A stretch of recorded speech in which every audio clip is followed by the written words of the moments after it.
আর ফিরে ধরা তলে তাপে ত্রাণ কামী প্রভু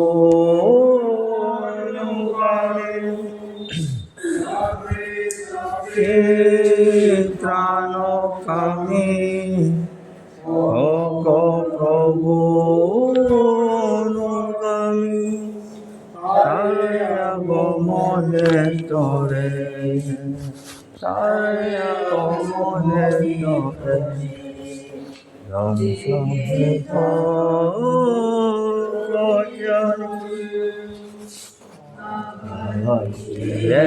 ধরা তোলে প্রভু মেঘরথে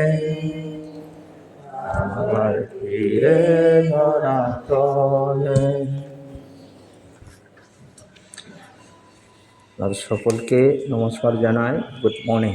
আমরা এই বিশেষ সময়ে ঈশ্বর যে সদা প্রভু সৃষ্টিকর্তা, তার কাছে আমরা প্রার্থনা দ্বারা এই দিনটা আমরা শুরু করি। আর বিশেষভাবে আপনাদের জন্য আমরা প্রার্থনা করি যে ভালো যে সুস্থ ঈশ্বর থেকে, ঈশ্বর যে সর্বশক্তিমান, তিনি ভালো সুস্থ করতে পারি। আমাদের যে শান্তি ক্ষমা, তিনি আমাদেরকে ক্ষমা করার জন্য সক্ষম আছে। এই জন্য আমরা প্রার্থনা প্রয়োজন, তার কাছে যাচনা প্রয়োজন। আর বিশেষ সময় আমরা সকলের জন্য একটি অংশ পড়ি, প্রভুর যে তার বাক্য, এখানে আমরা ধ্যান করব। প্রথম যখন এর অংশটা দেখি, প্রথম যখন 2:17 পদ এখানে লেখা আছে, আর জগৎ ও তাহার অভিলাষ বহিয়া যাইতেছে, কিন্তু যে ব্যক্তি ঈশ্বরের ইচ্ছা পালন করে সে অনন্তকাল স্থায়ী। ঈশ্বর আশীর্বাদ করুন। আপনারা যে হাসপাতালে আইসে বিশেষভাবে শারীরিক যে কষ্ট নিয়ে, যে ভালো কে করবেন, সুস্থতাকে দিবেন, ঈশ্বরই দিবেন না, সৃষ্টিকর্তা ঈশ্বর। আমরা এই সময় আমরা চিন্তা করি আর ঈশ্বরের ইচ্ছা আমরা সকলের জীবনে যেন বুঝতে পারি। আর বাইবেলে আমাদের শিক্ষা দেয় যে 2টি রাজ্যে সক্রিয় রয়েছে রাজ্যের বিষয়। মানে আমরা যে রাজ্য বলতে গেলে তো স্বর্গরাজ্য, আর পরে পৃথিবীর যে রাজ্য শাসন করে, এটাও রাজ্য আছে। যাই হোক, এখানে এই জগতের রাজ্য এবং খ্রিস্টের রাজ্য এই সম্বন্ধে বাইবেলে পরিষ্কার লেখা আছে। আর একটি অস্থায়ী মানে ক্ষণস্থায়ী, একটি অস্থায়ী, একটা ক্ষণস্থায়ী। উন্নতি চিরস্থায়ী ও ক্রমবর্ধমান, মানে সব সময় বেড়ে চলা, এই অর্থটা হচ্ছে না। আর এই অংশে আমরা যে শিক্ষা পেলাম, এই পদে বলা হয়েছে জগৎ ও তার বাসনা বিলীন হয়ে যায়, মানে নষ্ট হয়ে যায়, শেষ হয়ে যায়। জাগতিক যে জিনিস আমরা যা কিছু দেখি তা শেষ হইব। আমিও একদিন এই পৃথিবী শেষ করিয়া যাই, ত্যাগ করব। আমরা মানুষ একদিন সব থাকতো না আর কি, আমরা সব চলে যাবে। হ্যাঁ, এই স্থান, এই যে স্থানের বিষয়ে আমরা আজকে চিন্তা করি। আর এটি আমাদের স্মরণ করিয়ে দেয় যে আমরা ব্যবস্থার অন্তর্গত, যা স্থায়ী নয়। এখানে আমরা চিরকাল থাকতো না। জগতের রাজ্যের উত্থান ও পতন ঘটে, মানে শেষ হয়ে যায়, পতন হয়ে যায়। আমরা তখন ইতিহাসে দেখি, ইতিহাস তার বারবার দেখিয়েছে। কিন্তু কি আছে, ঈশ্বর একটি শাস্ত্রের অংশের মধ্যে লেখা আছে, দানিয়েল 2:44 পদে, যে ভাববাদীর কাছে প্রকাশ করিয়াছিলেন। এই অংশটা আমরা সকলের জন্য পড়ি। এখানে একটি অংশে লেখা আছে, দেখুন, দানিয়েল 2:44 এইভাবে লেখা আছে শাস্ত্রের অংশ। আর সেই রাজগণের সময়ে স্বর্গের ঈশ্বর এক রাজ্য স্থাপন করিবেন, তাহা কখনো বিনষ্ট হইবে না, এবং সেই রাজত্ব অন্য জাতির হস্তে সমর্পিত হইবে না। তাহা এই সকল রাজ্য চূর্ণ ও বিনষ্ট করিয়া আপনি চিরস্থায়ী হইবে। দেখো কত যে পরিষ্কার। siga hairi besi kaino ningthau singi marakta ishorna mapuibona ko sarigi ishorna raijo amakak magi ningthau lebak ama semya madu ningthau lebak to kaidong da mangba tumba toiba kaiba siba amata leiro madu gi ningthau lebak se atopa jati singda taibang pan da kanatan pithoya sigi raijo se kanam tara mahan tahan mga moy lo manai dan dubak leikeni hai je Manipuri te dikha আছে আর একটি অংশের নতুন নিয়মেও দীক্ষা আছে। এটা আমরা এটা চেষ্টা করি আর চিন্তা করি। আর ঈশ্বর এই যে ভাববাদীর কাছে তিনি পূর্ণ করিয়াছিলেন। দানিয়েল 2:44 পদে যে ভাববাদী কাছে প্রকাশ করেছিলেন, সেই অনন্ত রাজ্য যীশু খ্রিস্টের মধ্যে পূর্ণতা লাভ করে। প্রভু যীশুর মাধ্যমে এটা লাভ করা হয়েছে। যীশু খ্রিস্ট যখন এসেছিলেন তিনি পার্থিব সাম্রাজ্য গড়ার বিষয়ে নয়, পৃথিবীতে সে আইছে যিশু নেন, পৃথিবীর রাজ্য এমনকি রাজা এই হিসাবে আইতেছেন। আমরা এখন যে গুড ফ্রাইডে আইতেছি, এখন যিশুর যে মৃত্যু দিবস নেন, তার আমরা চিন্তা করতে হইব। সের আগে একটা পাম সানডে বলেন, যিশুর যে রাজ্য হইয়া জেরুসালেমে তিনি এসেছিলেন, তখন কি একটা ওই যে গর্দবির মধ্যে উঠিয়াতে এসেছিলেন গাধা চড়াই আইছে তো।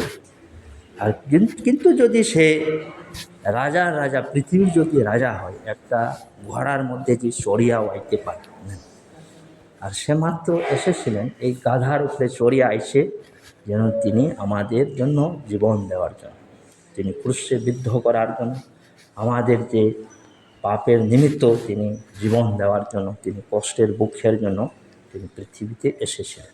তিনি এই যে জাগতিক পৃথিবীর রাজা নয়, এটা তিনি হচ্ছে রাজার রাজা, আমাদের আত্মিকের রাজা, এমনকি যে পৃথিবীর রাজা।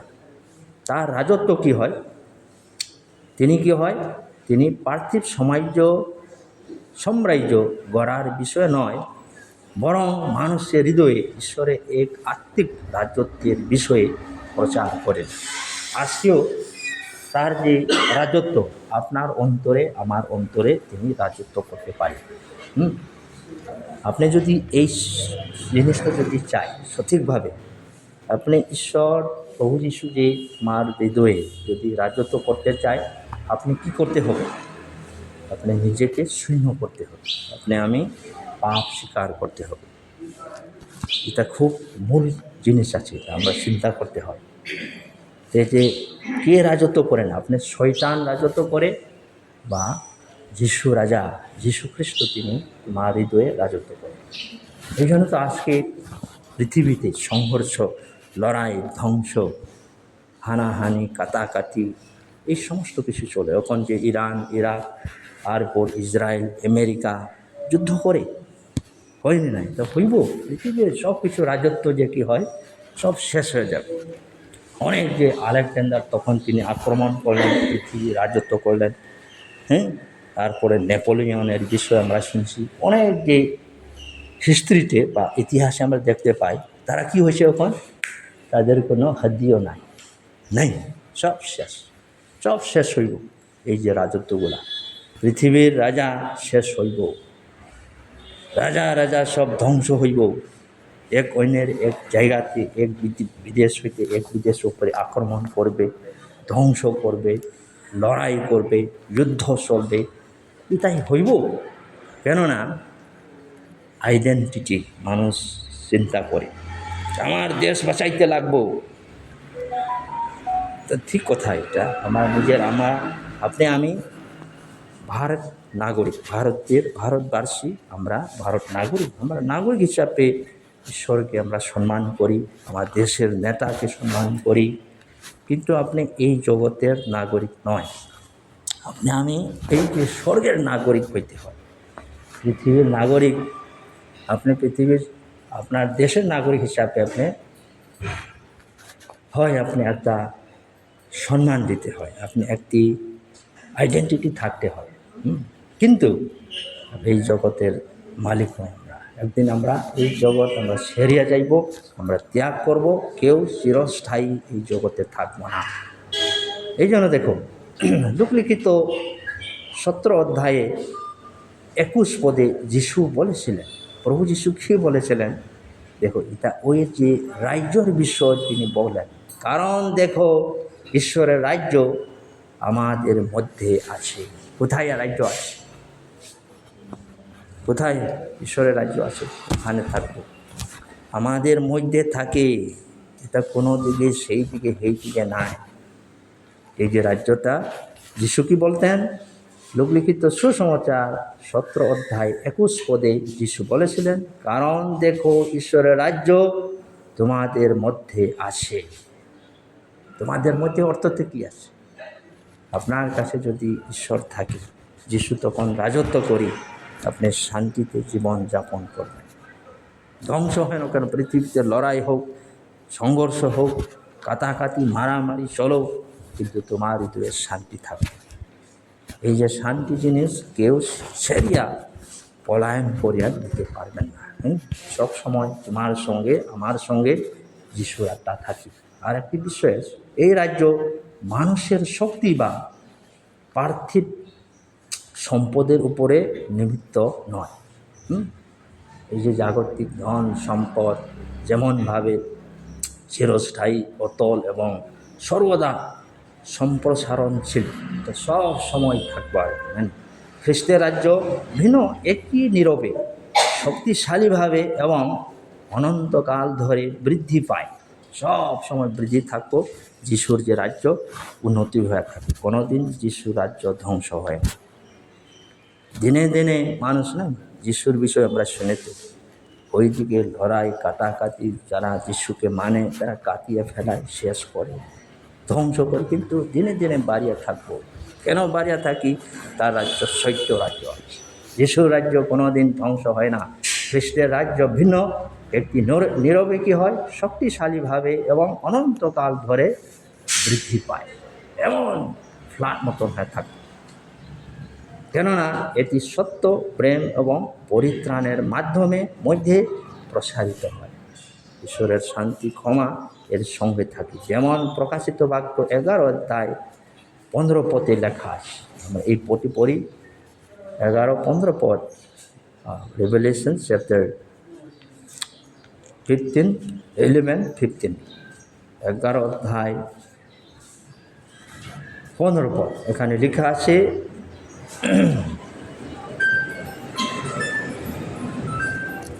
আমরা সকলের জন্য পড়ি।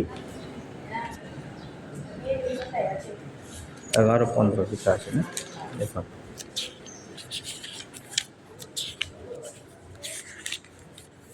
ওই দেখো, পরে সপ্তম দূত তুরি বাজাইলেন, তখন স্বর্গে উচ্চরবে এইরূপ বাণী হইল। কি বাণী হইল? জগতের রাজ্য আমাদের প্রভু ও তাহার খ্রিস্টের হইল, এবং তিনি যুগ পর্যায়ের যুগে যুগে রাজত্ব করিবেন। কত যে পরিষ্কার না, এর মতন আর পরিষ্কার নাই। দেখো কি লেখা আছে।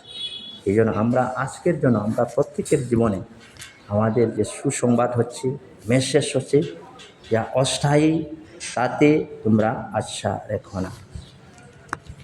অস্থায়ী পৃথিবীর যা কিছু অস্থায়ী, জগৎ, ধন সম্পদ, বিদ্যা, নেম ফেম, সমস্ত কিছু সব চলে যাবে। পার্থিব বিষয়গুলো বিলীন হয়ে যাবে, মানে শেষ হয়ে যাবে, ক্ষয় হয়ে যাবে, বিলীন হয়ে যাবে না। কিন্তু খ্রিস্টের রাজ্য প্রসারিত হতে থাকবে এবং এর কখনো শেষ হবে না, কোনোদিন শেষ হয় না খ্রিস্টের রাজ্য। সেই রাজ্যের অংশ হতে বেছে নাও, যা চিরকাল স্থায়ী। আপনি আমি কি হয়, আপনি নত হইতে লাগবে প্রভুর কাছে, যিশুর কাছে। আপনি যদি এই রাজ্যের যদি অংশ হইতে চায়, আজকে আপনি এই জীবন থাকতে সময় ঈশ্বর আপনাকে জীবন দিয়েছে, তো না? প্রায় 70-80 বছর এই পৃথিবীতে আমরা থাকবো না, কিন্তু একদিন তো আমরা শেষ হই। এর আগে জগতে থাকতে সময় এর অংশ নিতে হয়। কেমন নিতে হবে? আজকে আপনার নিজের পাপ স্বীকার করতে হবে। কেমনভাবে স্বীকার করি? প্রভু যিশুতে আপনি বলুন, প্রভু আমি একেবারে অন্যায় পাপী, আমার কাছে কোনো ভালো জিনিস নাই, আসেনি আপনার কাছে 100% ভালো আসেনি আপনার।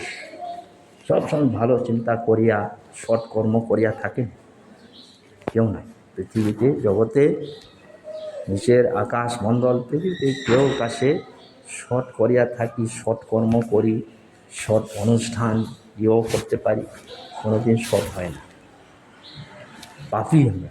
এই জন্য পাপের ফল মৃত্যু আছে। কিন্তু একটি সুসমাচার ঈশ্বর থেকে আশা আছে, পাপের ফল মৃত্যু, কিন্তু ঈশ্বরের অনুগ্রহ দান অনন্ত জীবন প্রভু যিশুতে আছে। কত আছে! ঈশ্বর আপনাকে আমাকে এমন পাপী বলিয়া পরিত্যাগ করে না, চলে যাও ওই পাপী, তুমি না লাট মারবো যাও, তা কয় না। আইসো পাপী, তোমার জন্য আমি ক্ষমা করি।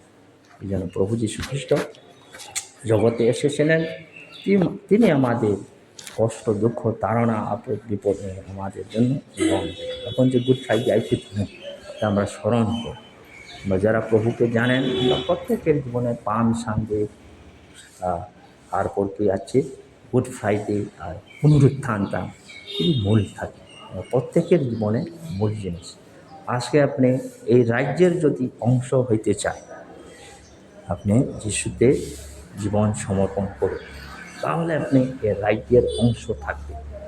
পৃথিবী তো যাইব গিয়া, সব শেষ হইবে না, ক্ষণ স্থায়ী, কিন্তু প্রভুর যীশু খ্রিস্টের রাজ্য কোনোদিন শেষ হয় না, এমন বৃদ্ধি থাকবে আপনার জীবনে। এই আশীর্বাদ যেন জগতে থাকতে সময় যেন পায়, ঈশ্বরের কামনা, তার ইচ্ছা। যাই হোক, সবাই সব বন্ধ করি, আমরা প্রার্থনা করে শেষ করি। পিতা ঈশ্বর, হে প্রভু, তোমার যে পবিত্র বাক্যের জন্য ধন্যবাদ করি। তোমার যে রাজ্য কোনো দিন ক্ষণস্থায়ী, শেষ হয়ে যায় না, তোমার যে রাজ্য বৃদ্ধি হয়ে থাকবে।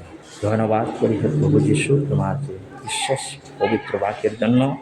এই যে জগতে লড়াই, হিংসা, যুদ্ধ, এক অন্যের দেশে এক অন্য দেশে কাটাকাটি, মারামারি, হিংসা চলে, কিন্তু তুমি আমাদের কাছে তোমার শান্তি দিয়েছো, ক্ষমা, শান্তি প্রভু যিশু তোমাকে। এই সত্যতা যেন সকলের জীবনে বুঝতে পারি, তোমার যে রাজ্যের অংশধারী যেন হয় জগতে থাকতে সময়, যিশুকে বিশ্বাস দ্বারা এই যে স্বর্গের যে নাগরিক, শান্তির যে ক্ষমা যেন যিশুতে পাওয়া যায়, এই সত্যতা বুঝতে পারি। সকলকে আশীর্বাদ প্রদান করো। যতজন আমাদের হসপিটালে আছে ভাই বোন যারা, তাদের শারীরিক যে অবস্থা প্রভু তুমি জানো, এখন চিকিৎসা চলবে, ডাক্তার, নার্স, বিভিন্ন, আমরা সবাইকেও তুমি সাহায্য করো, যেন তোমার প্রেমে আমরা সেবা করতে পারি। সকলকে আশীর্বাদ প্রদান করো। ঔষধ, মেশিন, সমস্ত ক্ষেত্রে তুমি পরিচালনা করো, তোমার পবিত্র হস্ত প্রদান করো। যতজন আসে আসিয়া থাকো, সকলের প্রতি দয়া অনুগ্রহ প্রদান করো, সুস্থ হয়ে যায়, ভালো হয়ে যায় আমাদের বিশেষ প্রার্থনা।